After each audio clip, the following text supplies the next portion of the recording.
is up, guys? GSC here, back again with Spooky Unboxing Part 2. Today, we're taking a look at Friday the 13th, Part 6, Jason Lives Neca action figure. The art on the front of the box looks really neat. I'm loving the aspects of it, such as the tombstone, the bottom, the title for the movie, the mask with the moonlight shining through the holes of the hockey mask. It looks really neat. On the side, we got Friday the 13th, Part 6, Jason Lives, and it shows a tombstone once again by Neca, Real Toys. And on the back, it shows the figure, some of the other attributes you're going to get with the figure, such as the spear from the fence, his tombstone, and what he looks like under the mask. Here is a little thing that kind of, shows kind of little backstory. You can pause it if you want to read it. I'm not going to read it out loud right now. Friday the 13th, Part 6, Jason Lives. On the other side, and as you know, with these figures, you open this flap and it reveals the figure inside, which is a very neat feature. Which is cool is you can see the tombstone here on the top, so it looks like he's supposed to be buried, that's a very neat feature they did here, especially because you can see all the dirt inside. And on the other side, you could see what this figure is going to look like out of the box with his mask on, with his iconic machete and stuff like that. So yeah, let's get this figure open. I got the figure out of the box, but here's the background from inside the box that I was talking about. As you can see, it's the bottom of his coffin with cobwebs. There's dirt, there's worms, there's leaves, and like the outside of the dirt. It looks really neat. I'm not going to put that in the back because it's going to ruin this display, but I'll set it aside for now. Here is the figure out of the box. As you can see, he comes with a lot of multiple different accessories for you to use. First, we're going to take a look at the paint job of this figure. First of all, the head is disgusting. Accurate to the movie. You can see his bone sticking out here, and you can see the inside of his head. You can see like how he's decaying all around here, and it's actually got like a shiny paint to it. It's even on the neck as well. You can kind of see that his ear is kind of decaying. He's missing his lips. He's missing his nose. He's missing this one eye right here, and he still has this one eye. And you can see more decaying parts on the head and the back here. So very nice detail, and it's mixed with like a greenish and like a brownish to really make it look, disgusting. There's also like brown stuff on the teeth too, like he's got cavities. Bro, go to the dentist. The paint on his shirt is very nice. As you can see, there's details from wounds from different movies and from this movie as well. You can see the pockets, the buttons, blood stains on the shirt, even on the back. They really mixed it really nicely. Here's the belt. The kind of ripples here of the shirt. His sleeve. His gloves look really neat too. Same with the other side. Down here, you can see detailing in this pouch, detailing in the knife sheath, detailing in the machete sheath. This man's got so much weapons. Metal paint here. More blood stain. Blood stain on his pants up here. More blood stains. Tons of blood stains everywhere. His shoes look nice. As you can see the coloring, you can see they look dirty. Both of them. The little tears here in his pants. He's got a lot of detailing to him, and they definitely wanted to put detailing into this figure, so I'm really appreciative of that. Onto the articulation, the head here can look up that far, can look down that far, can spin all the way around, can turn its head side to side. See, yeah, a little bit of a swivel there. This waist part here, can kind of curve, but if you curve it too much, it's gonna make like a click noise. I think it has a hard time curving because you can see all the rubber in here. It's clogging you know, that slit there that allows it to turn, and there's that click I was talking about. The arms can spread all the way. He can T-pose just like Ghostface. Um, they can spin all the way around. There's a joint here, kind of hard to push, but you can do that to loosen it. You can curve a little bit. See? Can spin all the way around. Um, the hand here, spin all the way around, up, down, side, side, swivel. Same thing with the other arm, of course. Just, and you can do that. The legs here, it's kind of hard to do, but he can split. Not as not as good of a split as Ghostface, but more that's because he's got all this leather stuff on him. The legs can kick that far. It's like that. They can curve like that. It makes a very weird noise. Same with the other leg, of course. There's a joint here. Again, push that back and can curve. So you can make it look like he has a broken leg. Same with the other one. Oh, this one's really tight. Same with the other one. His feet can't move up and down. They can a little bit, but they can kind of move this way, kind of side to side. That's about it you're going to get for the feet. And there's one thing I'd like to mention. The legs are very loose, so he can't stand on his own. But basically, if you wiggle him just a little bit, he just does that. Look at them wiggly legs. Now let's take a look at the accessories before we put them on. Let's look at the iconic mask first.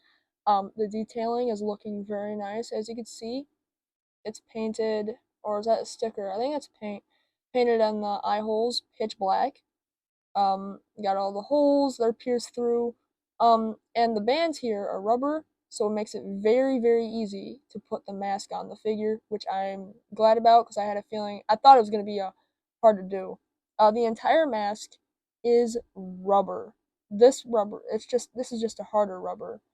Um, as you can see, there are metal parts on the mask to give it more detail. Very neat. The tombstone has a little grass detail here. The detailing of the tombstone here says his name, Jason Voorhees. You can see it looks cracked on the back, and actually that is cracked. That's a real crack. That's nice. Bottom here, top, very neat thing to have, especially if you like displaying figures. Here's the spear, one of my favorite weapons he uses. Looks pretty basic, but it's fine. Um, it's got carved detailing in it. It's shiny, so they did some kind of shiny paint on that.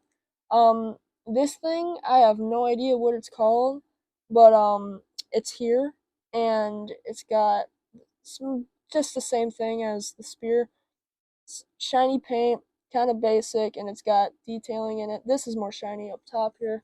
Um, Here's the other hand slash glove. Technically, the hand accessory is just a glove. This one is for his machete, which we will use. Speaking of machete, here's the machete. Very shiny paint they used for the blade. And the handle is detailed with the nice shiny parts of it. There's hair. Shiny parts of it. Right there. Oh my gosh, get out. It is, you know. Okay. The knife here, I'm pretty sure this is a hunting knife. It's got the ridges here. Same shiny paint. Um, it's got detailing on the handle here, which is very, very neat. Let's take a look at him with these accessories. Here he is with the hunting knife and his mask on. As you can see, he looks very nice with the mask on, not ugly with the mask off. Um, so we're going to leave the mask on for the rest of this video, simply because Jason Voorhees looks the best with his mask on. We can all agree with that. But yeah, he holds the hunting knife in either hand. Um, you can turn them around for different positions for the knife. Um, Not difficult to put in, not too hard to put out. Um, it can also go in the other hand. Oh, that's a bit tough, but it can kind of. Oh man, what have I done? Okay. It can kind of go in the other hand, but I don't think it's really made to go in the other hand. But yeah, it can. So if you want to, you could go through the trouble of doing that. Here is the hunting knife in the sheath. It goes in pretty well. It goes in through these two things to hold it on, and the leather sheath inside. So if you want to keep the weapon stored, um, yeah, this works good. So if you wanted to keep it stored when he's using a different weapon, that's perfect. Here he is holding the spear, and it looks really cool. It looks like that one shot from when he first rises out of the grave in the movie. The spear, as you can see, goes in through both hands. Uh, it can turn a little bit. Be careful putting it in, as it is very flimsy, and it could break, and I've heard that it does break easily, so be careful when putting it in through the gloves. Um, but yeah, he can do stuff with his spear. See, if you push it down a little bit too much, it's gonna bend. So you're gonna want to be careful when putting it in. But like I said, the spear is my favorite weapon that he uses in the entire Friday the 13th franchise. Here is this thing. I'm not sure what it's called. If someone could kindly tell me in the comments, I'd greatly appreciate that. Um, but with this one, he can't use his other hand to hold it because you see it's got this thing here. So I think it's kind of made just for one hand. But you can also kind of make it look like he's holding it if you do like set it down like that. Kind of looks like he's holding it. Once again, the spear. Be careful taking it, putting it in and out, because it's flimsy and it might break. And that sucks. I also learned you kind of want to wiggle the hand a little bit to get the accessory out easier. So there's something that you should know. So I tried putting the extra hand on, but here's another issue. Oh look, he's standing on his own. But here's another issue. When pulling out the hand, the little ball joint comes out with the hand.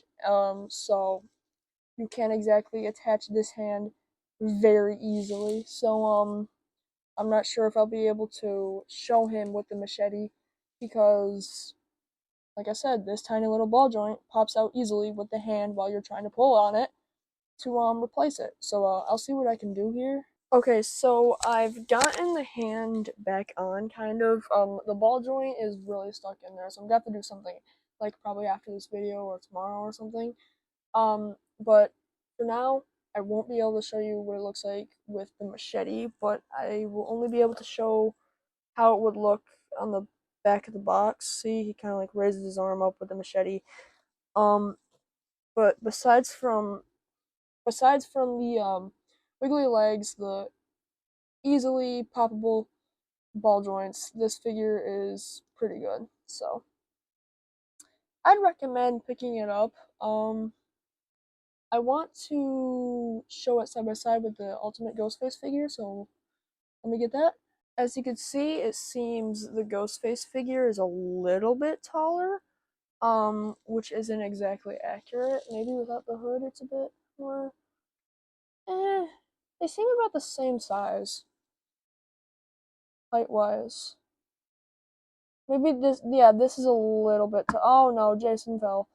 Um, maybe it's a little bit taller, but besides from that, I don't know what you'd think about accuracy. I don't know how tall Jason is, so accuracy wise and size, I'm not entirely sure. But other like than that, once again, besides the wiggly legs, the easy poppable ball joint, um, this is a really nice figure for stop motion.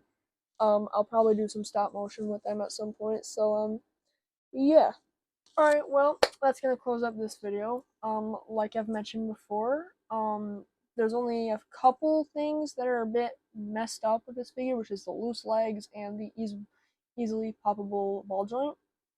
Besides from that, I'm probably gonna give this figure a 7 out of 10, maybe 7.5 out of 10. Simply because of those issues. But yeah, Other than that, it's a really nice figure, especially if you like the Jason Voorhees from Part 6, like me.